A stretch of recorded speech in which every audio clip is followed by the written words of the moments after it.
This book is magic.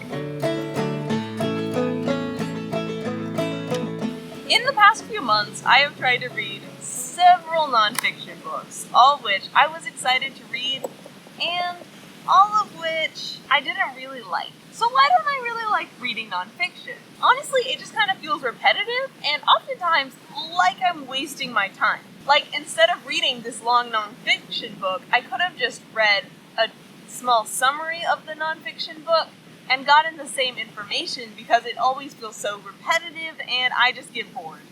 But this book, maybe you should talk to someone, I adored. I loved every page, every story. It was entertaining. If I had just read a summary of this book, I would have totally missed out on learning a lot of things and being thoroughly entertained. This book has many different plot lines running through it, but mainly it's a memoir, and it is about a therapist and her interactions with her own clients and her interactions with her own therapist as she goes through a midlife crisis. And one of the things that jumped out at me about this book is just like the humor and the joy I felt while reading it. A+. One of my favorite dimensions of this book is that as we get to meet her clients, her patients, we see their flaws, we see their mistakes, we see their hang-ups.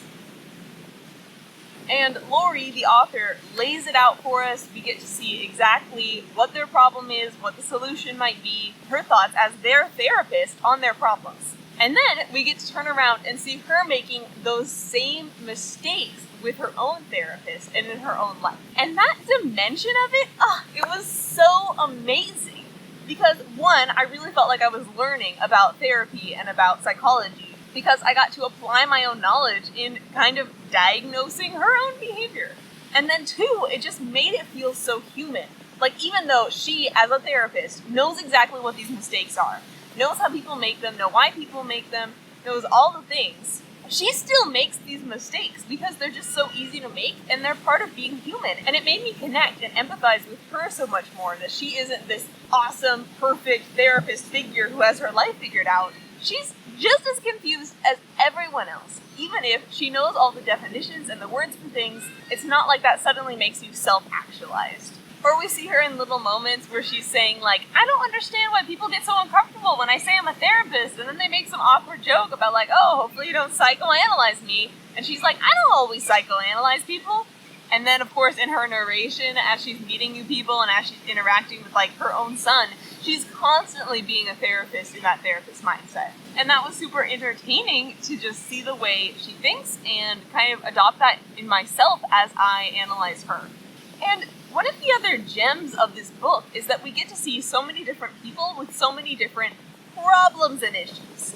That every single one of her patients has their own emotional holdup, has their own issues, including herself. And through getting this smorgasbord of all the different ways that people can be messed up in life, you're going to connect with at least one of them, and probably more than one of them. And through seeing all of these people with different issues from different walks of life, I also learned a lot of different life lessons. I feel like I emerged from this book more ready to take on my own psychological problems. And one of the big themes of this book is about loving people. That once you get to know someone well enough, you kind of can't help but love them. Just like as she gets to know her own patients, as her therapist gets to know her, they all end up loving each other. Not because they're flawless, but just because once you get to know those flaws well enough, you can kind of start seeing past them because you love the person for who they are in their soul and not just what they do in their life. And another one of the big themes of this book is that people don't accept the happiness that comes to them because it makes them uncomfortable. They're not used to being happy. What is this feeling? But reading this book helped me understand that you can find happiness in daily life. You can find happiness in anything. And keep a watch on yourself, for maybe you might be sabotaging your own happiness.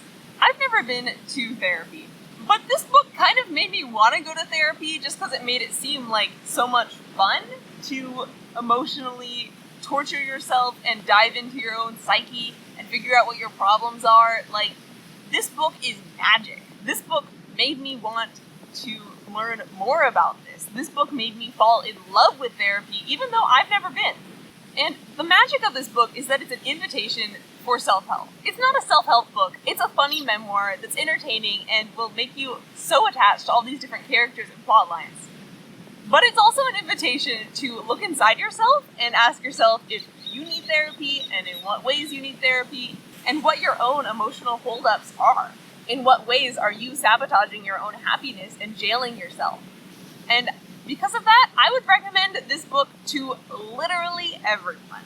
It is fun from start to finish. You will learn things from start to finish, and you will appreciate therapy and psychoanalysis so much more. If you made it to the end of the video, comment with a sneezing face emoji, because you may also cry during reading this book.